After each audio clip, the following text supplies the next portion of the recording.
Bienvenidos, bienvenidas un viernes más a Escocia sin Límites, vuestro podcast si queréis conocer, venir o volver a estas tierras, porque ya lo sabéis, Escocia es así, Escocia te atrapa.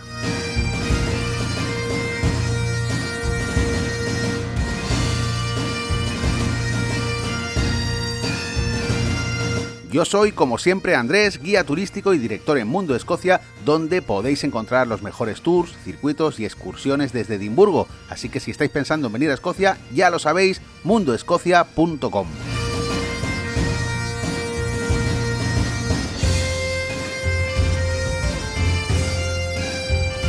Y hoy tenemos uno de esos episodios que os encanta, uno de esos episodios históricos donde vamos a hablar sobre mujeres en la historia de Escocia. Y digo bien, vamos a hablar porque hoy tenemos a una invitada muy especial, una invitada que me hace mucha ilusión tener aquí, que es Ana del blog Lovely Scotland.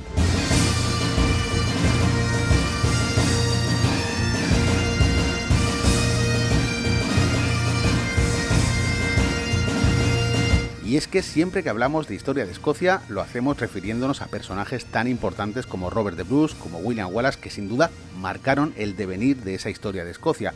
Pero, ¿qué ocurre con esas mujeres que también fueron igualmente importantes y que, por alguna razón, han quedado relegadas al olvido o han sido desplazadas de la historia?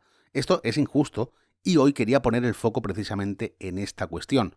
¿Quién mejor que Ana, que es historiadora, que además tiene un blog sobre Escocia? La verdad es que tenía muchísimas ganas de tenerla aquí, no sé si se nota. Así que, Ana, muchísimas gracias por estar aquí hoy y por compartir este rato que vamos a hablar de historia de Escocia. Muchas gracias a ti, Andrés. Tenía también muchas ganas de estar con vosotros en el podcast. Bueno, cuéntanos un poco quién es Ana y qué hace en el blog Lovely Scotland. Bueno, pues en el blog de Lovely Scotland y en el canal de YouTube y las redes sociales, lo que hago es juntar un poco tanto viajes como historia y dibujar un poco mi visión de Escocia.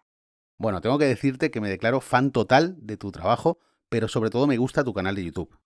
Me gustaría sacar más vídeos, ojalá en el futuro pueda hacerlo. Pues imagínate, en mi caso el canal de Escocia sin Límites está parado también por un tema de que no se puede salir a grabar. Entonces, claro.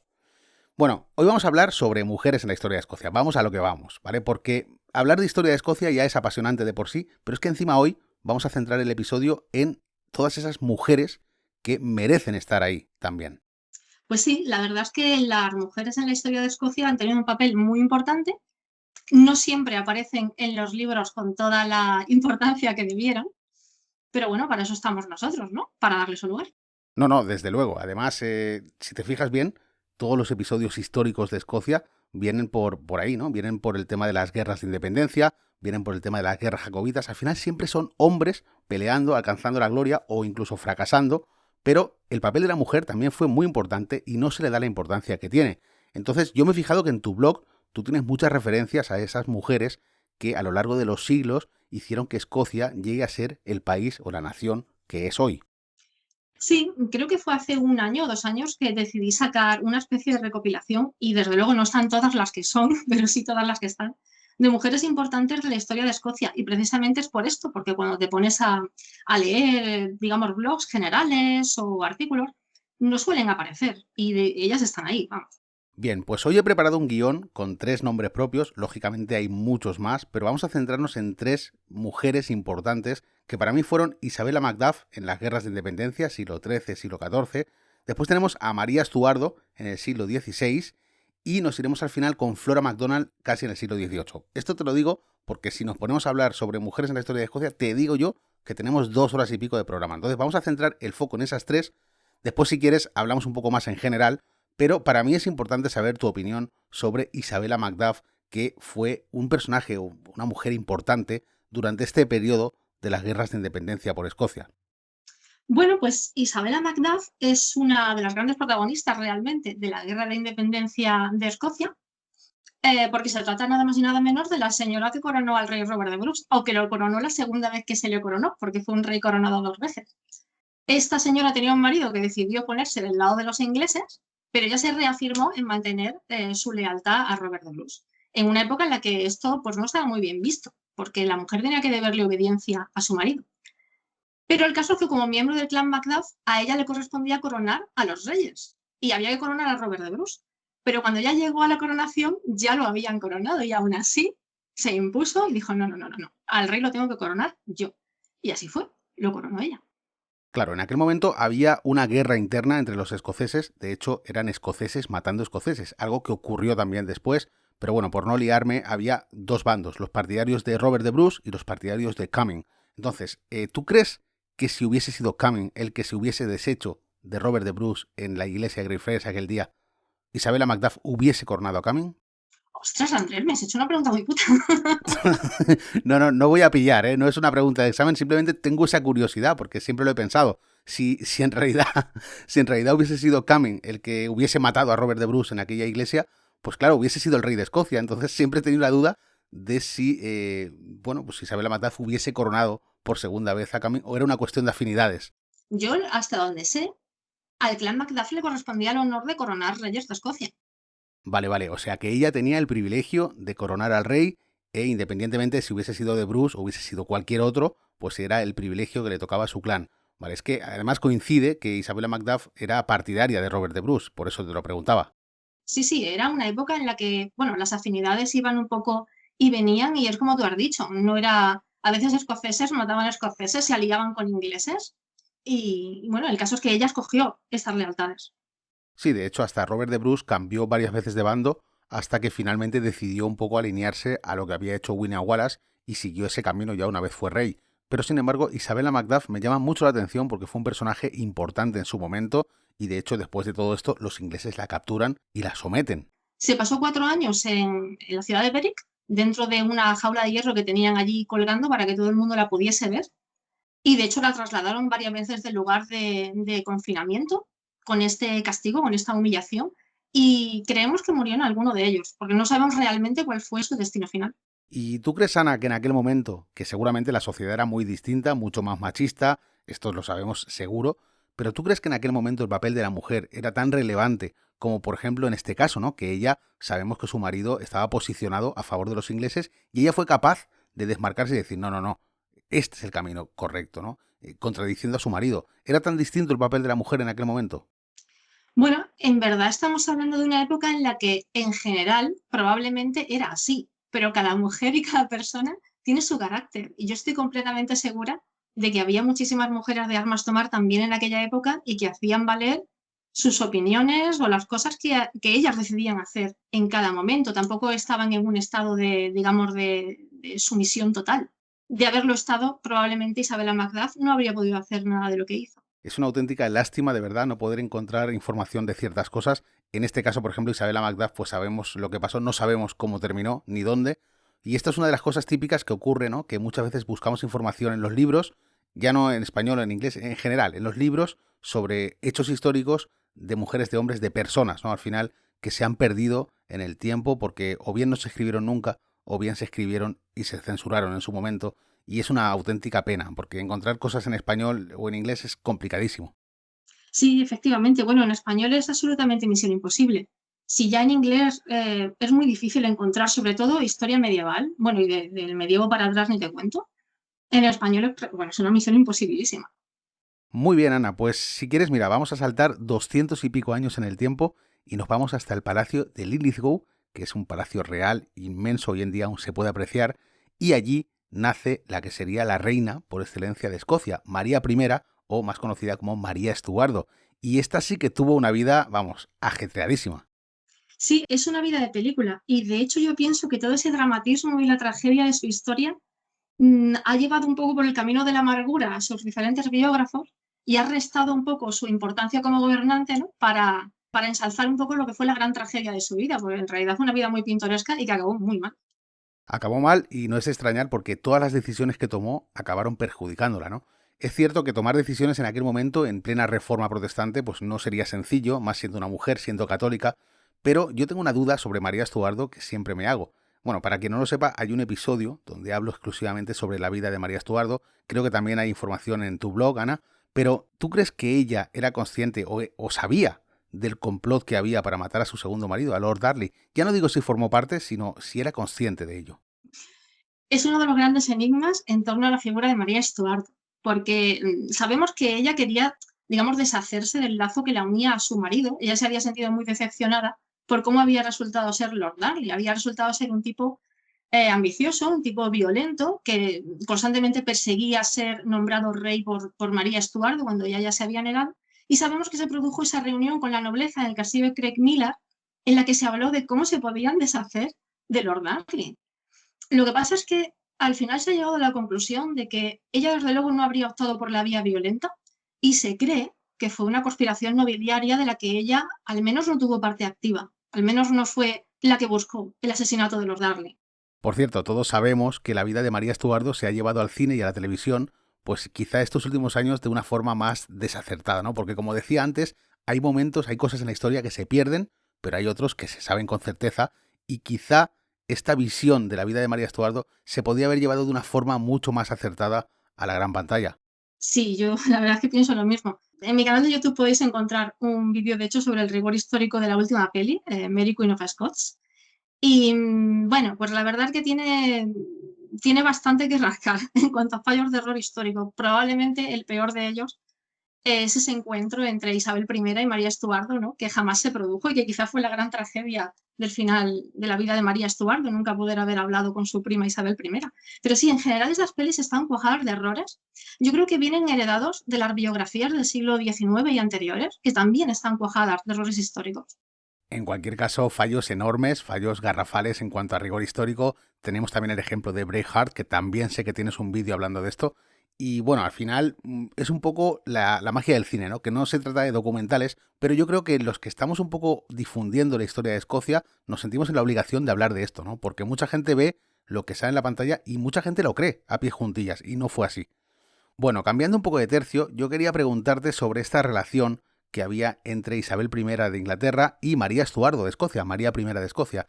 Ellas eran primas. ¿Tú crees que la relación entre ellas fue mala desde el principio o fue enturbiándose con el paso de los años y al final ya Isabel I se ve con la obligación de ejecutar a su propia prima? Yo creo que ellas siempre vivieron en una especie de tira y afloja, porque tenemos que pensar que realmente María Estuardo siempre quiso optar al trono de Inglaterra y siempre se lo dejó muy claro a su prima Isabel. Siempre la estuvo toda su vida, ¿no? Asediando con cartas de nómbrame heredera tuya, tengo que ser tu heredera, yo tengo que sentarme en ese trono, yo soy la heredera legítima. Porque desde muy niña a María Estuardo lo que le habían metido en la cabeza era que su prima Isabel era ilegítima, porque era hija de Ana Bolena, que era un matrimonio anulado con Enrique VIII. Con lo cual ella era la heredera legítima según le habían estado a ella inculcando desde niña. Entonces yo creo que ellas tenían una relación cordial pero que estaba marcada por esa tensión. Es posible que quizás sintiesen envidia una de otra, una porque la otra tenía el trono más grande de la Edad Media de Europa y quizás Isabel pues sentía algo de envidia porque esa belleza que se comentaba de María Estuardo, esa determinación también y sobre todo el poder tener hijos, ¿no? Que en aquel momento para la monarquía era muy importante. ¿Crees que había cierto grado de envidia? Yo realmente tampoco sé si era ciertamente envidia o quizás era miedo por esa disputa del trono, o la verdad es que no lo sé. Pero sí es verdad que desde luego en los últimos años de la vida de María Estuardo, antes de ser ejecutada, la relación obviamente no fue buena y yo creo que Isabel I estaba realmente atemorizada por la mera existencia de María Estuardo. Sí, el quid de la cuestión aquí es que nació en un momento muy complicado, muy convulso, porque Escocia estaba en plena reforma protestante, hasta el punto que su madre prefiere enviarla a Francia para que se eduque allí. Entonces ella tiene una educación francesa, está acostumbrada a la corte francesa, que son católicos, que allí hay una estabilidad realmente pues que no tiene nada que ver a lo que pasa en Escocia, ¿no? Y claro, cuando tiene que volver, aquí se encuentra un panorama totalmente distinto, ¿no? Entonces mi pregunta ahora, que me vas a decir, Andrés, tú, es que yo qué sé, mi pregunta es, ¿tú crees que si María Estuardo hubiese sido un hombre, se hubiese encontrado con estos problemas que la llevaron a ser decapitada? La verdad es que no lo sé, porque como bien dices tú, el problema de María Estuardo fue el contexto histórico en el que vino a nacer y en el que regresó a Escocia. Porque tenemos que tener en cuenta que prácticamente la nobleza escocesa, aunque cuando no, estaba viviendo en una guerra civil y encima estaban en pleno inicio de la reforma protestante, en el momento más álgido en el que John Knox la estaba liando parda día sí día no, ¿no? Ese predicador protestante que incitaba a la violencia y a la destrucción y que estaba súper en contra de que hubiera una mujer sentada en el trono. Claro, por esto te preguntaba, porque John Knox no solo estaba en contra de los católicos, sino es que además le podía que hubiese una mujer sentada en el trono, como tú dices. Y además, uno de los fallos que yo creo que cometió ella fue el permitir, ojo, que se me entienda, fallo en aquel momento, porque realmente la idea que tuvo no era mala, pero era el permitir que cada uno tuviera la religión que quisiera, ¿no? Que esto hoy en día sería muy avanzado y estaría muy bien, que es lo que ocurre en todas partes, cada uno que crea en lo que quiera, pero en aquel momento esto ni contentó a católicos ni contentó a protestantes. Quizá ese aspecto que precisamente yo más admiro de ella, que es su flexibilidad como gobernante, su tolerancia, su generosidad, yo creo que fue lo que la llevó un poco a la perdición. Y quizá, como tú dices, no sé si hubiera sido un hombre hubiera sido diferente, pero si hubiera sido un hombre y protestante, definitivamente habría sido muy diferente. Sin duda, hubiese cambiado totalmente el panorama. Bueno, pues vamos a saltar otros 200 años y nos vamos a ir a la isla de Skye, donde allí nació Flora MacDonald. Ana, ¿quién es Flora MacDonald para ti? Flora MacDonald, pues es, bueno, para mí, yo creo que para todos, es la gran salvadora de Bonnie Prince Charlie. No sabemos si merecía mucho ser salvado después de la que lió, pero el caso es que ella fue su gran salvadora. Sí, porque nos tenemos que ir hasta el 16 de abril de 1746, en la batalla de Culloden, donde el ejército gubernamental, liderado por Cumberland, vence a ese ejército católico liderado por Bonnie Prince Charlie. Al final, Bonnie Prince Charlie tiene que huir y es Flora MacDonald la que le ayuda a cruzar hasta la isla de Skye disfrazado de doncella. Y bueno, pues todo este episodio es un poco difícil de entender, porque es cierto que generalmente el clan MacDonald en aquel momento era católico en las tierras altas, pero había facciones, como en el caso de Flora, donde sus padres eran protestantes también. Entonces no se entiende muy bien cómo esta hija de un líder protestante ayuda a su máximo enemigo a escapar, ¿no? Efectivamente, la familia de Flora MacDonald era presbiteriana y de hecho su familia defendía al bando gubernamental. Su padre, Hugh MacDonald, era el comandante de las tropas gubernamentales de la isla.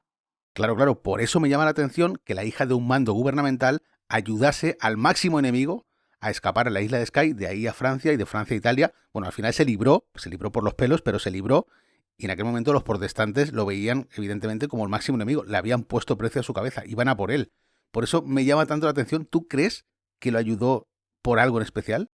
Yo creo que ese enigma es lo que hace tan atractiva la figura de Flora MacDonald. ¿Por qué una señora que era protestante, que su padre era el comandante de las fuerzas gubernamentales de la isla, ayuda al líder de los católicos, al Estuardo, al que persiguen, que su cabeza valía 30.000 libras de la época?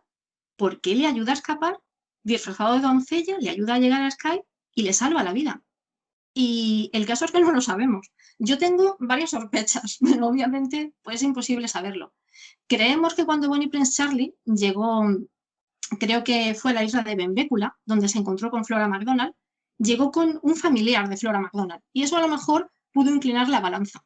Y luego, por supuesto, está la gran teoría romántica de que pudiera haber habido entre ellos algún flechazo. Yo me inclino más por la primera. Sí, bueno, a mí también me gustaría pensar así y no pensar que se enamoró del guapo de Carlos Eduardo Estuardo con la que lió este hombre en Escocia, ¿no?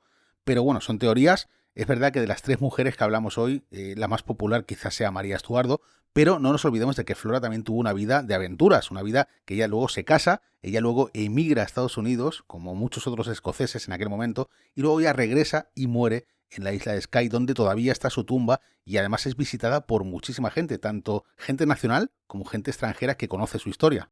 Sí, es que su vida fue toda una aventura. Si decimos que la vida de María Estuardo fue una gran tragedia, la de Flora MacDonald fue toda una aventura. Vivió incluso la guerra de independencia en Estados Unidos, luego volvió en barco en un viaje súper épico de nuevo hasta Gran Bretaña, en el que la asaltaron corsarios franceses, tuvo que luchar en la cubierta, se partió una pierna, o sea, fue muy épico.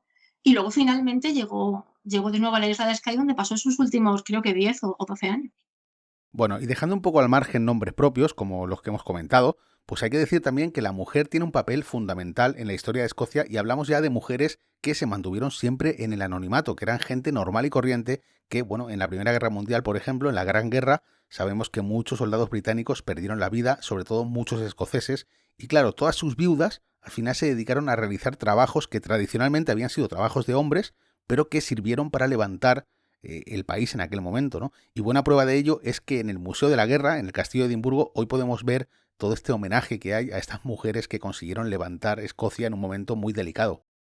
Efectivamente, la verdad es que la participación de escoceses en la Primera Guerra Mundial fue absolutamente masiva. Se calcula que para el final de la guerra, creo que son 700.000 escoceses habían servido en ella, de los cuales 100.000 habían muerto. Así que la cantidad de mano de obra que se necesitaba en Escocia para que el mundo siguiera funcionando, pues fue llenada por mujeres. No sin resistencia del gobierno, ojo, que al principio ni siquiera querían dejarlas trabajar en las factorías, pero bueno, tuvieron que rendirse un poco a la evidencia de que era necesario. Oye, Ana, una cosa, yo he saltado a la Primera Guerra Mundial de repente, sin avisarte, pero bueno, si hay alguna mujer que consideras que tiene que tener cabida hoy, no te cortes, ¿eh? Pues mira, aprovechando que hace unos días fue el Día de la Mujer en la Ciencia, yo quería nombrar a Mary Somerville, que ya en su momento, bueno, realmente cuando falleció, la nombraron la reina de la ciencia, porque es una mujer que a mí me parece apasionante. Habiendo nacido dentro de una familia relativamente humilde, consiguió que sus padres le pagaran un poco de educación, la mínima educación que en aquel tiempo, a principios del 19, finales del 18, se le podía dar a una mujer. Y de ahí, pues la señora sacó oro, porque se convirtió en una erudita en matemáticas, en astronomía, en física, en biología molecular. Sus observaciones condujeron al descubrimiento de Neptuno, nada más y nada menos, y fue la primera en entrar en la Royal Astronomical Society. Así que me parece una figura que es un figurón y que yo creo que no se la conoce lo suficiente. Bueno, pues ahí queda Mary Somerville, que también aportó su granito de arena para cambiar las cosas en su momento, como también lo hicieron las 7 de Edimburgo, que mucha gente seguramente no sabe ni quiénes son. Cuéntanos un poco quiénes eran estas 7 mujeres. Pues las 7 de Edimburgo fueron otras que rompieron moldes, porque fueron las primeras mujeres que consiguieron matricularse en una universidad británica. Y no sin dificultades, muchísimas peleas legales que tuvieron que pasar solo para presentarse al examen de ingreso. Y luego, una vez que ya estaban estudiando allí, seguían sufriendo no solo discriminación, sino incluso violencia, porque cuando fueron a presentarse a los exámenes se produjeron lo que se ha dado en llamar los disturbios del Sargent Hall, en el que prácticamente estuvieron a punto de lincharlas. Todo hay que decir que salieron de allí gracias a la ayuda de sus compañeros también masculinos que las apoyaban. No, no todo era agresión y discriminación, afortunadamente. Pero desde luego que rompieron moldes. Y pocos años después de su paso por la universidad, se promulgó el decreto que permitía a todas las mujeres estudiar medicina en Reino Unido. Pues otro de los episodios de la historia de Escocia que lamentablemente no se conocen tanto y que lamentablemente cuando uno se forma como guía, pues se pasa muy de puntillas sobre estos temas. A mí me encanta profundizar, me encanta saber todo esto porque también me sirve para contarlo en los tours y difundirlo, ¿no? Porque muchas veces uno tiene que hacer la investigación por su cuenta para poder ofrecer este tipo de información que me parece muy, muy interesante. Y bueno, Ana, yo quería preguntarte hoy por Nicola Sturgeon, que como muchos sabéis es la primera ministra aquí en Escocia, es la líder del Partido Nacional Escocés, y mi pregunta es muy sencilla. ¿Tú crees que si dentro de 200 años, 300 años, alguien está haciendo un podcast o lo que sea sobre mujeres en la historia de Escocia, saldrá a relucir el nombre de Nicola Sturgeon? Ostras, yo creo que sí, por muchos motivos. A ver, para empezar, yo creo que sí que está liderando un poco el tema de la pandemia de forma diferente a como está haciendo Boris Johnson en Inglaterra. Solo por eso yo creo que ya merecería, ¿no?, un poco de crédito. Pero además creo que es una mujer que tiene mucha importancia y que la va a tener en la historia de Escocia. Para empezar, obviamente es la primera ministra mujer que ha tenido Escocia y bueno, quién sabe a dónde puede llevar a Escocia, si a la independencia, si va a haber un próximo referéndum, si Londres la va a dejar. Yo creo que aquí va a tener que pasar tiempo, ojalá me equivoque, pero creo que va a tener que pasar tiempo para que la cosa cambie, porque es verdad que a muchos escoceses el Brexit les ha sentado fatal, no querían salir de Europa, pero al margen de temas políticos, Nicola Sturgeon tiene muchísima gente detrás, tiene unas ideas muy fijas, muy claras y veremos, solo el tiempo dirá si será posible que pueda cambiar determinadas cosas. Bueno, Ana, ya de manera más informal, porque este episodio estaba previsto para mucho antes, pero ha coincidido con tu mudanza, ¿no? Entonces hemos retrasado un poco el episodio, pero para la gente que no lo sepa, tú antes vivías en el cinturón central de Escocia y ahora te has mudado a la parte suroeste, ¿no? A ese Caribe escocés que decías en algún post en Instagram por ahí. ¿Qué tal se vive por allí? Pues se vive muy bien, porque cuando algunos están con medio metro de nieve en la puerta de su casa, pues la verdad es que yo no tengo ni gota. Es curioso, yo la verdad que cuando me mudé a Ayrshire no sabía que aquí tenía una temperatura un poquitín más cálida que el resto y que raramente la nieve llega a nuestra puerta, pero la verdad que está bastante guay. Bueno, y antes de este cambio, tú vivías a una distancia relativamente corta de Edimburgo, como más o menos vivo yo, pero ahora te has ido a una zona más rural, ¿no? ¿Hay algún cambio destacable, aparte del clima, que te haya llamado la atención? Pues la verdad es que no te sabría decir. Mira, una cosa que me ha llamado un montón la atención, igual es una chorrada, pero es que yo no tenía ni idea de que esto existía. Aquí en el pueblo al que yo me he mudado, que se llama Kilwinning, están las ruinas de una abadía. Y la primera vez que fui a visitarla me fijé que la puerta ponía algo sobre la Real Sociedad de Arqueros del Papingo Shoot y no sabía lo que era. Así que me he estado informando y resulta que durante los meses de junio, que ya me imagino que este año no se podrá hacer, pero quizá el año que viene sí, instalan, digamos, un palo en lo más alto de la torre de la abadía, ponen un pajarito de madera y desde abajo, que hay un montón de metros, los arqueros de la Real Sociedad de Arqueros lo tienen que derribar. Es una especie de competición de arquería. Me ha parecido súper curioso y por lo visto era una costumbre que en la Edad Media se daba por todo Ayrshire y que ya solo se conserva aquí en Kilwinning. O sea que es un evento turístico, ¿no? ¿Cuándo se celebra esto? En junio. No sé qué día. Bueno, a ver pues, si lo pueden hacer este año, que lo dudo. Bueno, este año son muchas las preguntas que quedan por responder, ya veremos qué se puede hacer y qué no. Por cierto, ¿cómo estás viviendo la pandemia tú? Bueno, pues un poco como todos. Yo creo que estamos todos como las vaquillas en el establo esperando salir y que nos digan, ya podéis. Y lo vamos a invadir todo. Estamos deseando que nos dejen movernos. Bueno, Ana, pues muchísimas gracias por haber aceptado la invitación para participar hoy aquí en el episodio de Escocia sin Límites. Te voy a hacer otra proposición, pero me tienes que decir que sí. Te quiero invitar al episodio para hablar de cine histórico, pero me tienes que decir que sí. Ostras. Si me invitas entonces te tengo que decir que sí. Bien, cuento contigo porque más allá de que ya hay un episodio de cine donde hablábamos sobre Braveheart, donde hablábamos sobre Rob Roy y sobre Trainspotting, bueno, más allá de todo esto, quiero hacer un episodio sobre lo que hablábamos antes, el rigor histórico en las películas, por ejemplo, en la vida de María Estuardo o en la vida de Robert de Bruce, ¿no? Que hay unas cuantas películas sobre esto y me gustaría analizarlas y si es contigo, mucho mejor, ¿vale? Ana, muchísimas gracias, de verdad, muchísimas gracias por haber estado aquí hoy. Cuéntale a la gente dónde puede encontrarte por si hay alguno que todavía no te conoce. Bueno, pues me pueden encontrar, por ejemplo, en mi canal de YouTube, que se llama Lovely Scotland, mismo nombre que tiene mi blog y mismo nombre que tienen mis redes sociales, que estoy en Facebook y estoy en Instagram. Y son bienvenidos a venir y a empaparse de historia de Escocia. Pues lo dicho, Ana, muchísimas gracias por haber participado conmigo hoy aquí en un episodio del podcast. Por supuesto, nos veremos muy pronto en ese segundo episodio sobre cine, aquí también en Escocia sin Límites. Pues muchísimas gracias a ti, Andrés. La verdad que he estado encantada de estar, estaré encantada de estar en el de cine cuando me invites y un saludo a todos los oyentes.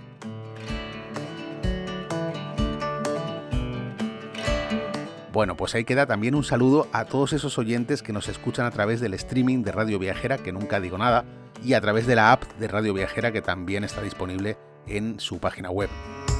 Y antes de irme, quiero recordaros que, por supuesto, este domingo es último día de mes. Vais a recibir, los que estéis suscritos al Club Escocia Sin Límites, ese episodio a vuestro correo electrónico donde hablo sobre temas de Escocia como el COVID, temas de actualidad, eventos futuros, también respondo a vuestras preguntas. Y bueno, estos episodios no aparecen en ninguna plataforma para podcast, simplemente os llegarán a los que estéis suscritos el último día de mes. Esto es totalmente gratuito y podéis suscribiros gratis en la página web mundoescocia.com. Y por último, y ahora sí antes de irme, quiero deciros que no le he preguntado, ella tampoco ha dicho nada, pero os lo digo yo. Ana está escribiendo un libro sobre historia de Escocia en español. Yo estoy loco porque salga para poder comprarlo. Cuando tenga novedades sobre el tema, no dudéis que os lo diré porque me parece una opción muy interesante. Muchas gracias por estar ahí una semana más, por vuestros comentarios en redes sociales, en iVoox, en iTunes. Que paséis un buen viernes y por supuesto un buen fin de semana.